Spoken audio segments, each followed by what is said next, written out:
Assalamualaikum warahmatullahi wabarakatuh.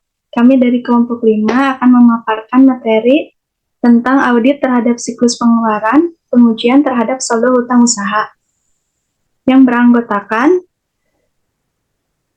Dermawan Setiabudi, Odi Permana, Penny Apriani, Rita Rosita, dan Septi Dewiani.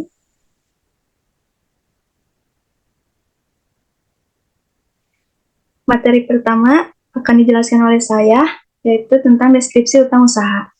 Utang usaha termasuk sebagai unsur utang lancar. Utang lancar meliputi semua kewajiban yang akan dilunasi dalam periode jangka pendek atau 1 tahun, kurang dari tanggal neraca atau dalam siklus kegiatan normal perusahaan, dengan cara mengurangi aktiva yang dikelompokkan dalam aktiva lancar atau dengan cara menimbulkan utang lancar yang lain.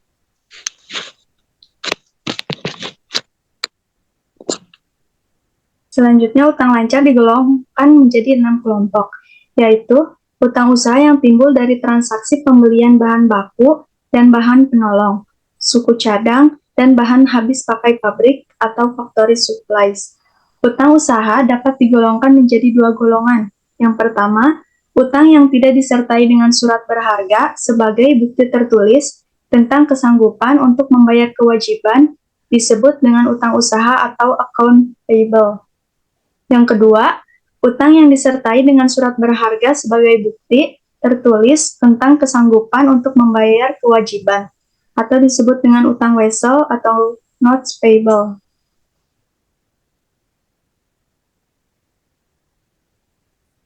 Utang lancar, yaitu ada utang jaminan masuk dari pelanggan, utang yang timbul dari berlalunya waktu, terus utang yang timbul kepada pihak ketiga karena perusahaan yang ditunjuk sebagai pemungut pajak atau iuran yang lain, seperti utang pajak pertambahan nilai atau PPN, utang pajak penghasilan karyawan, PPh pasal 25, utang dana pensiun, dan utang asuransi karyawan.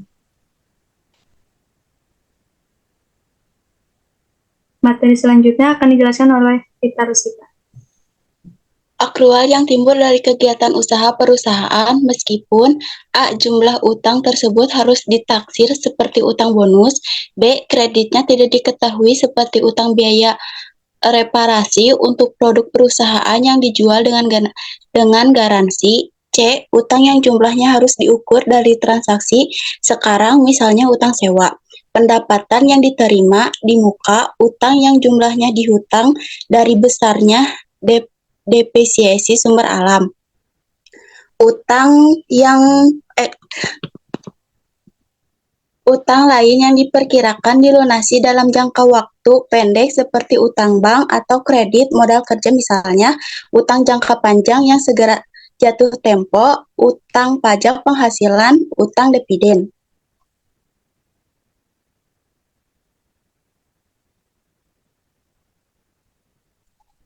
Perbedaan karakteristik utang lancar dengan karakteristik aktiva lancar. Utang lancar memiliki karakteristik yang berbeda dengan aktiva lancar. Perbedaan ini mengakibatkan perbedaan di dalam pengujian substantif. Oleh karena itu, perbedaannya ini perlu didasari oleh auditor. Perbedaan karakteristik utang lancar dengan aktiva lancar adalah sebagai berikut.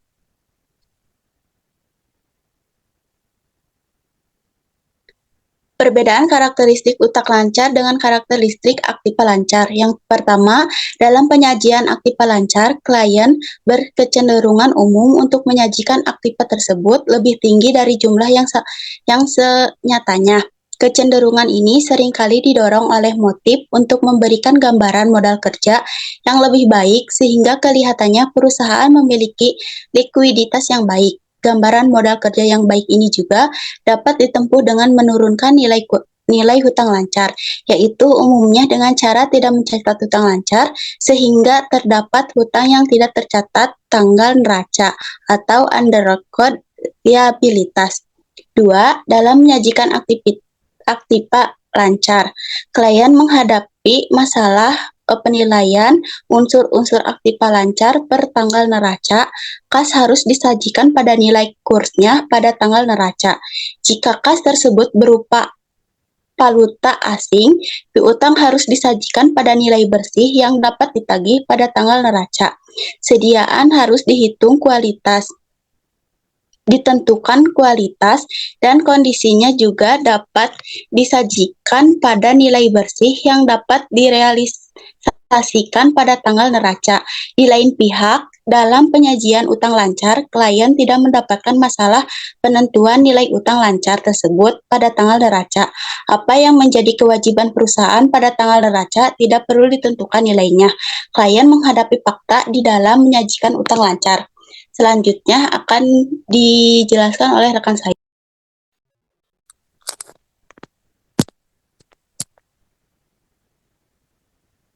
Perbedaan pengujian substantif terhadap utang lancar dengan pengujian substantif terhadap aktiva lancar. Pengujian substantif terhadap utang lancar ditunjukkan untuk menentukan adanya penyajian utang lancar yang lebih rendah dari jumlah yang sebenarnya atau understatement utang lancar. Sedangkan pengujian substantif terhadap aktiva lancar ditunjukkan untuk menentukan adanya penyajian aktiva lancar yang lebih tinggi dari jumlah yang seharusnya atau orange statement aktiva lancar. Dalam pengujian substantif terhadap kas, auditor melakukan perhitungan fisik kas. Dalam pengujian substantif terhadap piutang, auditor mengirimkan konfirmasi kepada debitur. Dalam pengujian substantif terhadap sediaan, auditor melakukan pengamatan terhadap perhitungan fisik sediaan yang dilakukan oleh klien. Berbagai prosedur audit tersebut ditunjukkan untuk menemukan adanya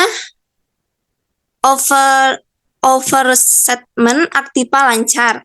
Di lain pihak, pengujian substantif terhadap utang lancar ditunjukkan untuk menemukan adanya utang yang belum dicatat atau unrecorded liabilities pada tanggal neraca. Hal ini dimaksudkan oleh auditor untuk mendeteksi adanya kemungkinan pensajian utang lancar yang lebih rendah dan saldo yang seharusnya atau understatement utang lancar. Kedua, dalam pengujian substantif terhadap aktiva lancar, auditor menghadapi masalah penentuan kewajaran nilai aktiva lancar atau nilai bersih yang dapat direalisasikan, yang dicantumkan dalam neraca.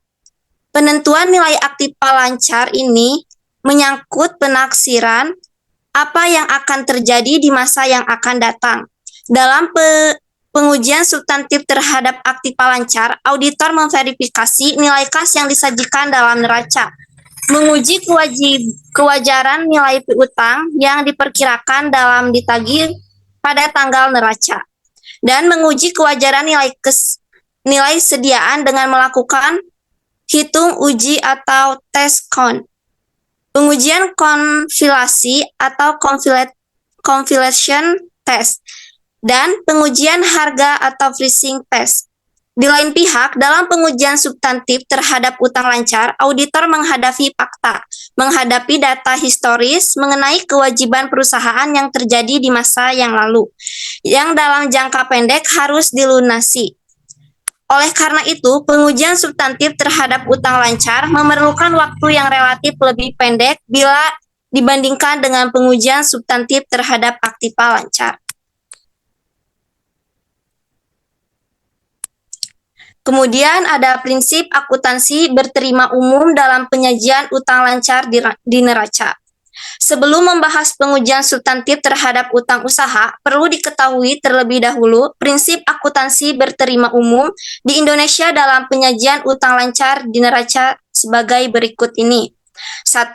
Setiap jenis utang usaha lancar harus disajikan secara berpisah jika jumlahnya material. 2. Utang kepada perusahaan, afiliasi, pemegang saham, dan karyawan perusahaan harus dipisahkan dan utang kepada pihak ketiga yang independen. 3. Aktiva yang keuangan dicantumkan dalam penarikan utang lancar harus diungkapkan dalam laporan. 4. Aktiva dan utang tidak boleh digabungkan penyajiannya dalam jumlah neto. 5. Utang bersyarat harus dijelaskan dalam neraca.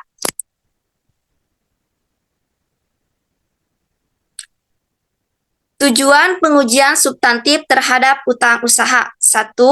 Memperoleh keyakinan tentang keandalan catatan akuntansi yang bersangkutan dengan utang usaha. 2. Membuktikan keberadaan utang usaha dan keterjadian transaksi yang berkaitan dengan utang usaha yang dicantumkan di neraca. 3. Membuktikan kelengkapan transaksi yang dicatat dalam catatan akuntansi dan kelengkapan saldo utang usaha yang disajikan di neraca. 4. Membuktikan kewajiban klien yang dicantumkan di neraca. Dan kelima, membuktikan kewajaran penyajian dan pengungkapan utang usaha di neraca. Kemudian selanjutnya akan dijelaskan oleh rekan saya.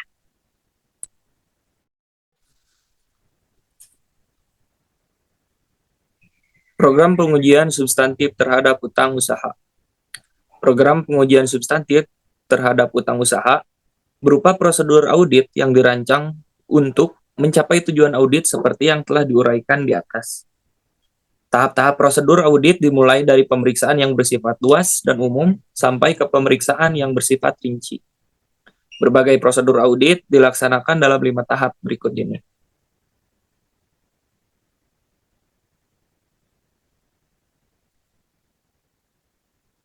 Tahap yang pertama yaitu prosedur audit awal. Sebelum membuktikan apakah saldo utang usaha yang dicantumkan oleh klien di dalam neracanya sesuai dengan utang usaha yang benar-benar ada pada tanggal neraca, auditor melakukan rekonsiliasi antara informasi utang usaha yang dicantumkan di neraca dengan catatan akuntansi yang mendukungnya.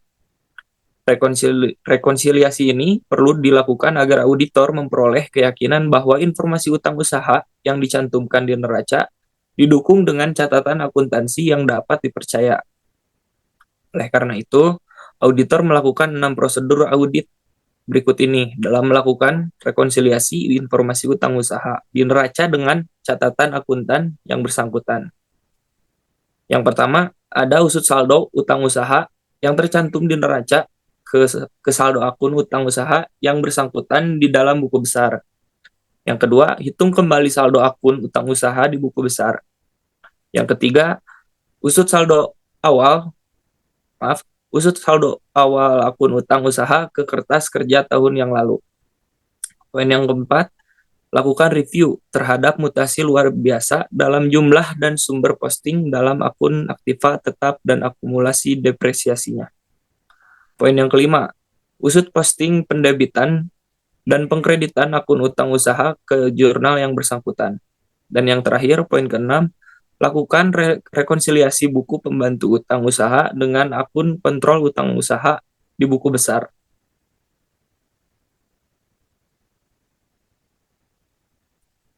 Tahap kedua yaitu prosedur analitik. Pada tahap awal pengujian substantif terhadap utang usaha, pengujian analitik dimaksudkan untuk membantu auditor dalam memahami bisnis klien dan dalam menemukan bidang yang memerlukan audit lebih intensif. Untuk itu, auditor melakukan perhitungan berbagai rasio berikut ini. Di rasio tingkat perputaran utang usaha, dihitung dengan formula pembelian dibagi rata utang usaha. Selanjutnya, rasio utang usaha dengan utang lancar dihitung dengan formula saldo utang usaha dibagi utang lancar. Berikutnya akan dilanjutkan oleh kawan saya. Selanjutnya bagian ketiga, pengujian terhadap transaksi rinci. 1. Periksa sampel transaksi yang tercatat dalam akun utang usaha ke dokumen yang mendukung timbulnya transaksi tersebut. Yang kedua, periksa pengkreditan akun utang usaha ke dokumen pendukung bukti kas keluar atau voucher, laporan penerimaan barang dan surat order pembelian. Yang ketiga, periksa pendebitan akun utang usaha ke dokumen pendukung, seperti bukti kas keluar, memo debit untuk retur pembelian. Yang keempat, sertifikasi pisah batas atau cut-off, transaksi pembelian dan retur pembelian. Yang kelima, periksa dokumen yang mendukung timbulnya utang usaha dalam minggu terakhir, tahun yang diaudit dan minggu pertama setelah tanggal neraca. Yang keenam, periksa dokumen yang mendukung berkurangnya utang usaha dalam minggu terakhir tahun yang diaudit dan minggu pertama setelah tanggal neraca. Yang ketujuh, lakukan verifikasi pisah batas atau cut-off transaksi pengeluaran kas. Yang kedelapan, periksa adanya utang usaha yang tidak dicatat. Yang keempat, pengujian terhadap saldo akun rinci. Tujuan pengujian saldo akun utang rinci adalah untuk memverifikasi yang pertama, keberadaan dan keterjadian, yang kedua, kelengkapan, yang ketiga, kewajiban, yang keempat, penyajian dan pengungkapan. Keberadaan, kelengkapan, kewajiban, serta penyajian dan pengungkapan utang usaha di neraca dibuktikan oleh auditor dengan mengirimkan surat konfirmasi kepada debitur dan rekonsiliasi utang usaha yang tidak dikonfirmasi ke pernyataan piutang bulanan yang diterima oleh klien dari kreditur. Yang pertama, lakukan konfirmasi utang usaha. Yang kedua, periksa dokumen yang mendukung transaksi pembayaran utang usaha setelah tanggal neraca. Yang ketiga, lakukan rekonsiliasi utang usaha yang tidak dikonfirmasi ke pernyataan piutang bulanan yang diterima oleh klien dari kreditur. Yang kelima, verifikasi terhadap penyajian dan pengungkapan. 1. Periksa klasifikasi utang usaha di neraca. Yang kedua, periksa pengungkapan yang bersangkutan dengan uang non-usaha. Yang ketiga, periksa pengungkapan yang bersangkutan dengan utang usaha. Yang keempat, mintalah informasi dari klien untuk menemukan komitmen yang belum diungkap dan utang bersyarat dan periksa penjelasan yang bersangkutan dengan utang usaha tersebut. Yang kelima, pelajari notulen rapat direksi sampai dengan tanggal penyelesaian pekerjaan lapangan. Yang keenam, periksa kontrak-kontrak pembelian, penjualan, dan kontrak yang lain. Yang ketujuh, mintalah informasi dari pengacara klien yang mengenai perkara pengadilan yang melibatkan klien. Yang kedelapan, kirimkan konfirmasi ke bank. Yang kesembilan, pelajari arsip korespondensi klien dengan lembaga keuangan. Mungkin cukup sekian dari kelompok 5. Mohon maaf banyak kekurangan dan kesalahan. Wassalamualaikum warahmatullahi wabarakatuh.